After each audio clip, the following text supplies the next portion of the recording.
everybody, I am Jay Shady, the voice of reason, and I am just rolling through these WrestleMania reviews because I gotta make it to 28 before 29 comes. So I'm here with WrestleMania 20 XX, where it all begins again. Of course, this WrestleMania was at Madison Square Garden, the greatest arena ever, New York City, New York, and this is the first and only, so far until WrestleMania 29, this is the first WrestleMania and only that I went to. I was 13 years old. I remember being excited as fuck about going to WrestleMania. And I have this to show you. Something that I kept from WrestleMania 20. You see right there. The logo. Live at MSG, March 14th, 2004. I have the tickets in the back here. I'll show you the ticket. This shit. No laser pens, no video. Yeah, fuck you. Here you go. Here's my WrestleMania 20 ticket. Had some shitty ass seats, section 310, but I didn't give a fuck because I was having a lot of fun that night. I remember anticipating this show. A lot of good hype, a lot of build up to the show, great build up. The show itself, though, I will say this. It definitely felt like a huge deal. It felt as WrestleMania as you can get. It was a spectacle. It was enjoyable to watch. It never really got like, man, I just want to go to sleep because this shit sucks. Because just the whole aura and the atmosphere, being at New York, the 20th anniversary of WrestleMania, it just had a huge feel to it. Like, I don't know if any WrestleMania has ever felt like this. I mean, WrestleMania 3, yeah. WrestleMania 1, of course, but very rarely does WrestleMania feel like this. So that was one of the greatest aspects of the show. But the show itself, a lot of filler on this card. Way too fucking long, this WrestleMania. 4.5 hours nearly this WrestleMania was. I think it was a little over 4.5 hours. You had 12 matches on here. I mean, just way too much WrestleMania for anybody to take. And one of the worst things about this is two of your most hyped and anticipated matches were fails. One of them was a fail, and one of them was a colossal, huge, one of the biggest fails of all fucking time. You know what match I'm talking about, and I'm about to talk about it in a little bit. But yeah, that was sad to see that, you know, these matches that everybody was looking forward to really did not deliver. Let me go right into the card itself. Your opening match was John Cena versus Big Show for the United States Championship. Here we go. The debut of Mr. John Cena. Another reason I forgot from my WrestleMania 19 review why it's also my favorite WrestleMania of all time is it's because it is the last WrestleMania without John Cena. So that's fucking great. But here we go. John Cena's here. At the time, he had the whole Thug Life gimmick. He was a face here. You know, a lot of people, you know, say that they used to like John Cena when he first came out. But even me, I always hated this motherfucker. He was just some, you know, Mark Wahlberg Vanilla Ice wigger. You know, what's so cool? What's so entertaining about a wigger? You know, he was just, I never liked this fucking guy. And, you know, I will say that the New York crowd really was behind John Cena here. John Cena versus The Big Show. This match was horrible. This was an atrocious opener. So slow. You know, it's sad. I felt like I was watching a Raw match in 2013 with John Cena versus Big Show. This was no different. This guy in 2013 is having the same fucking match that he had in 2004. This guy hasn't improved anything at all. He hasn't learned one new fucking move. It's the same exact John Cena match that we've been getting for the past 9 years. I mean, I haven't gone back and watched old John Cena matches, but after watching this, I'm like, holy shit, this guy really does fucking suck. The only thing different about this match is that the crowd that was chanting "Let's Go Cena" had a lot more bass in their voice. It wasn't just kids, and he didn't have the 5 moves of doom at this point. He only had 1 move of doom, which was the FU. He didn't even have the 5-knuckle shuffle and the shoulder blocks. Literally, all he did in this match was throw a couple of punches and give 2 FUs. He's getting beaten the shit out of for like 8 minutes, comes back and does an FU and wins the championship. I mean, I guess it's impressive because he FU'd Big Show, but This match sucked, and fuck John Cena. Even fuck Thug Life John Cena. John Cena always fucking sucked. Horrible opener. Then you get the Fatal 4-Way match for the World Tag Team Championship. Booker T and Rob Van Dam versus Garrison Cade and Mark Jindrak versus the Dudley Boys versus La Resistance. This was a bad match. It just came and went. Nothing memorable, nothing good to say about this match. The only good thing to say about this match is that it ended in under 8 minutes. Rob Van Dam does a frog splash to somebody, and Booker T and Rob Van Dam retain the Tag Team Championship. Not a good match at all. Then you get Christian versus Chris Jericho. This actually had some good build-up with the love triangle between Christian, Chris Jericho, and Trish Stratus. And for a long while, this was match of the night, which was pretty sad. Like your third match being match of the night for most of the show. But this was a very good match. A lot of good stuff from both guys. It was exciting, enjoyable, fast-paced. It ends with Trish Stratus coming into the ring. At the time, her and Chris Jericho were having like a love thing going on, and Christian throws down Trish Stratus, and Chris Jericho goes to help her, but she elbows him thinking he's Christian, and Christian rolls up Chris Jericho, I believe, and gets the pin 1, 2, 3. Then Trish Stratus does a heel turn, smacks Chris Jericho in the face, and starts making out with Christian.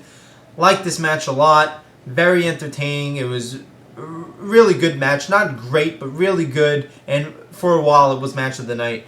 Then you got Evolution, Randy Orton, Batista, and Ric Flair versus The Rock and Sock Connection in a handicap match. This had a lot of build-up also. A lot of the build-ups to these matches were great. This was for 8 years, The Rock's last WrestleMania match. This was a good match. I don't think it was anything more than good. It wasn't nearly great, but it was good. It was enjoyable. It had its slow moments, but also had its very entertaining moments, especially when The Rock and Ric Flair were squaring off against each other. You know, Ric Flair trying to do the people's elbow was hilarious.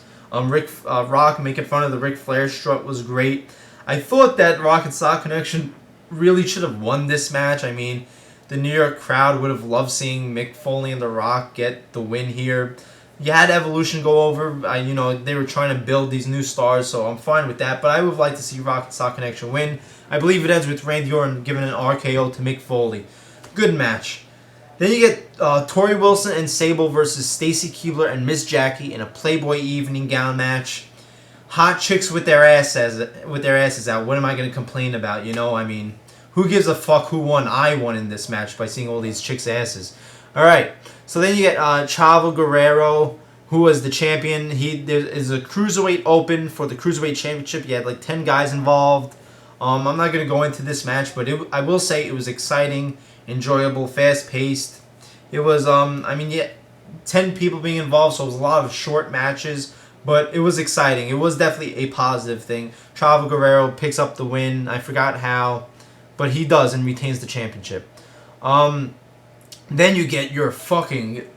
Oh, man. This is one of the biggest disasters I've ever seen. Goldberg versus Brock Lesnar in a singles match with special guest referee Stone Cold Steve Austin. I feel so bad that Stone Cold had to be a part of this fucking piece of shit. This is a dream match, Goldberg versus Brock Lesnar. And how could it be this fucking bad? This is easily one of the worst matches ever just because of the hype and build-up before the match, the names involved, and what they fucking delivered to us.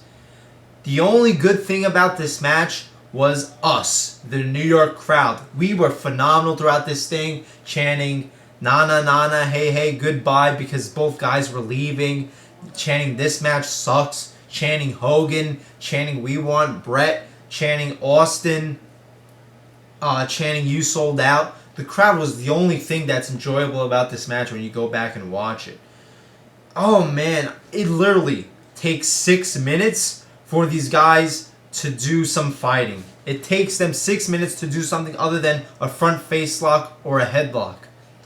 I mean, did they just do this shit on purpose? Because how do you do this bad of a fucking match? This is horrible. This is atrocious. I mean, 3 moves in, they're already going for their finishers. It ends with Goldberg doing a jackhammer to Brock Lesnar. He gets the victory, but the fans definitely don't get the victory because this shit sucked. Thank God Stone Cold stunned both of their asses right the fuck out of the WWE after the match.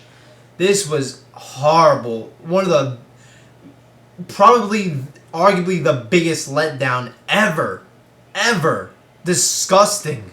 Ugh. Next match is Too Cool versus World's Greatest Tag Team versus the Basham Brothers versus the APA in a Tag Team Championship match, Fatal 4-Way. This was slightly better than your Raw Tag Team match, but this was bad. This was short, not good at all, nothing to say here. Rikishi sits on somebody and gets the victory to retain the championship with Scotty 2 Hotty. There you go.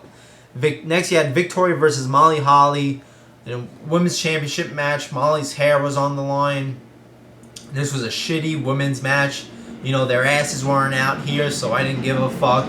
Victoria gets the win, retains the championship, then Molly Holly gets her head shaved.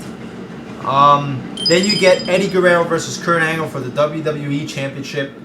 And this was a great match. It took a while for this match to get going. A lot of technical, a lot of holds, and that's not really my preference. That's not what I care about when I watch wrestling matches. But once they got past that, it got really enjoyable. A lot of great counters, you know, great chain wrestling, great moves. I loved how Eddie Guerrero was countering all of Kurt Angle's finishers. You know, he kept on countering the Angle Slam, kept on getting out of the ankle lock. That was great. And maybe one of your best endings to a match. Eddie Guerrero lacens his boot. Kurt Angle goes for the ankle lock, and he grabs the boot off with him, and he's like, "What the fuck?" And then he goes to run after Eddie Guerrero. Then Eddie Guerrero does a small package and gets the victory over Kurt Angle to retain the championship. Great ending, great match. Yeah, this was great. Then you got oh man, this was the other letdown of the night. The Undertaker versus Kane. I remember the build-up for this was fucking fantastic. Attitude Era-esque. It was just like the build-up for their WrestleMania 14 match. You had all the supernatural shit. Undertaker was buried alive. You had lightning bolts. The great vignettes. The great images and videos on the Titantron. Kane getting freaked out. The build-up was fucking phenomenal. Then you had Paul Bearer come out saying, "Oh yes!" And he brings out the Druids, and you finally see the return of the dead man Undertaker. This was phenomenal. I remember freaking out when I was there. Everybody in the arena was fucking going ballistic. Sadly though, this match fucking failed to deliver. Short match. It was just Undertaker beating up Kane for like 6 minutes. Then Kane gets like a little bit of offense in. Undertaker does a chokeslam tombstone, and that's all she wrote. Nothing like the WrestleMania 14 match. Nothing that lived up to the build-up and storyline itself. Very disappointing. You know, it just was a shame that it was just such a short match and just not good. Just very disappointing. Then you get your main event, Chris Benoit versus Triple H versus Shawn Michaels, triple threat match for the heavyweight championship. And this was fucking phenomenal. One of the greatest Mania matches ever. You could easily argue this being in the top 5 Mania matches. And my favorite triple threat match I've ever seen. I've never seen a triple threat match this fucking good. This is absolutely amazing. From start to finish. It starts off at a great pace and it never lets down. The pacing was just so great in this match. It was astonishing how great this match was. Everybody delivered, yet all different aspects, you know, with all the guys involved. You know, Shawn versus Triple H, that heated rivalry. You know, Chris Benoit trying to live his dream. Just so much going on in this match. Some great spots.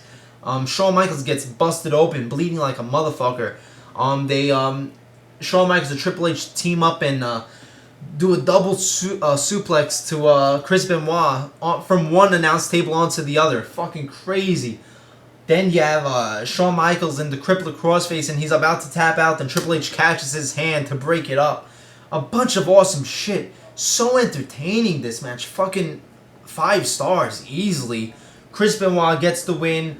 He gets Triple H in the crossface. The crowd goes ballistic. They were really behind Benoit that night, and he wins the World Heavyweight Championship. His journey coming to an end. He finally gets the big one. And at the time, the celebration post-match with him and Eddie Guerrero was just beautiful and great and, you know, just heart-stopping at the time.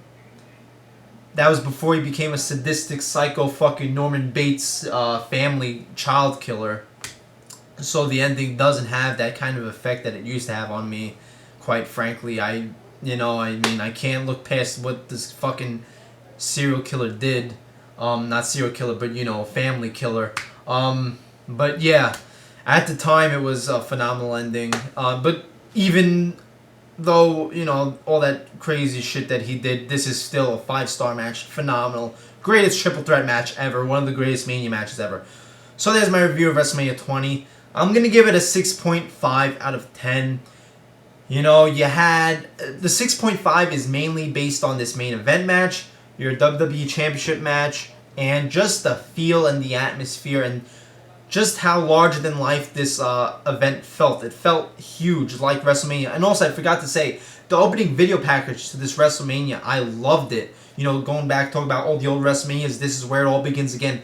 And the last thing that you see, just so depressing for me, you see Vince McMahon, it says where it all begins again. And it shows Vince McMahon, and then it shows Shane McMahon and Shane McMahon's child. You know, and it just pisses me off that this company is not in the hands of Shane McMahon, because that is the guy that should be running this company right now. It would be so much fucking better if Shane was running this company, but Vince had to have his huge fucking ego. He couldn't say time was up. He couldn't give his son his rightful place as the owner, and Shane, you know, said, fuck this shit, I'm out of here, and went to do his own fucking thing. Good for Shane, but fuck Vince McMahon for letting Shane go away, you know? Fuck that shit. But yeah, 6.5 out of 10. I mean, the Undertaker versus Kane match was a letdown, disappointing, and your Goldberg versus Brock Lesnar was one of the worst fucking failures you will ever see in history. And just so much filler on this card, over 4.5 hours long, 12 matches. I mean, this isn't...